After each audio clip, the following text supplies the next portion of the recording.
The objective of this presentation revolves around the initial consultation with the client on achieving a goal of being prepared for competitive level basketball. The client is a 21-year-old male, stands at 188 centimeters tall and 83 kilograms. His body mass index is a healthy range of 24. Throughout the initial consultation, the client's contraindication, risk, and readiness to perform suited physical exercise to achieve discussed health goal were measured. The way that we measured this was through the adult pre-exercise screening tool, physical activity readiness questionnaire, and the Fantastic Life checklist, all of which of these pre-screening materials came back with supporting that the client is of good health and ready for exercise. Medical history involves a collarbone injury in 2011 that to date gives the client occasional instability in the shoulder when put in a flexed and overhead position.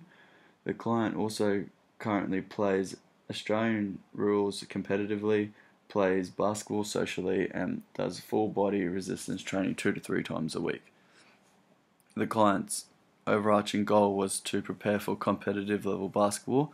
Through this, we worked through relative goals of improving body composition and gaining muscle mass, improving basketball skill set, increasing the vertical jump and anaerobic power and capacity, and a behaviour goal of using training time and leisure time to incorporate plyometric training, ball skills, and power training in the gym. Studies show a strong relationship between body composition, aerobic fitness, and anaerobic power and capacity in top-level basketball players. It has been estimated that body fat percentages of elite basketball players often sits between the 7.1 and 13.5 percentile. It has been discussed in further studies that there is a negative association with the higher percentiles of body composition, and test results revolving around dribbling skills, power output, anaerobic power, and ventilatory threshold in basketball players. It has been estimated that a game of basketball, a single player on average will perform 105 bouts where their heart rate will be upwards of 85% maximum.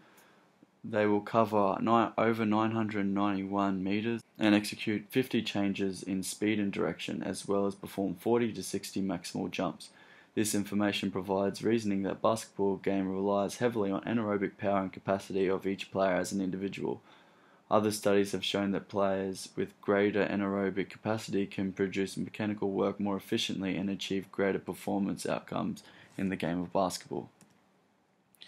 Field tests have also been shown positive improvements with an athlete's vertical jump height and vertical jump power, and also anaerobic power with plyometric training of over 4 weeks.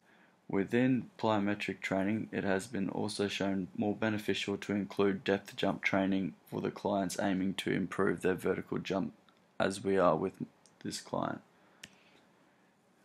The action plan will focus strongly on the relative goals in order to help the client achieve optimal results towards his absolute goal in playing competitive basketball. Firstly, the health goal will be measured through anthropometric assessments on a fortnightly basis and will be achieved as a reflection of the client participating in the exercise program that will be given. Exercise performance goals will also be achieved through recommended plyometric and basketball skill specific training regime. The improvements made by the client will be tested through vertical jump testing using a Vertec, a running based anaerobic sprint test which has been shown in studies to be a suitable replacement for a Wingate test in measuring anaerobic power. The behavioural goal will consist of a fortnightly program with the conclusion of each program with field testing as stated in the earlier relative goals. This area will be weighted heavily on the client's commitment and efforts towards said program. In conclusion, although the client is in good health, it would appear through research that he may benefit more sufficiently within the efforts of a fortnightly program which includes plyometric power and skill related training. At the end of each 2-week program, the client will be tested to determine development and relative goals and progress further towards his main goal of playing basketball on a competitive level. The following are the references. Thank you for your time.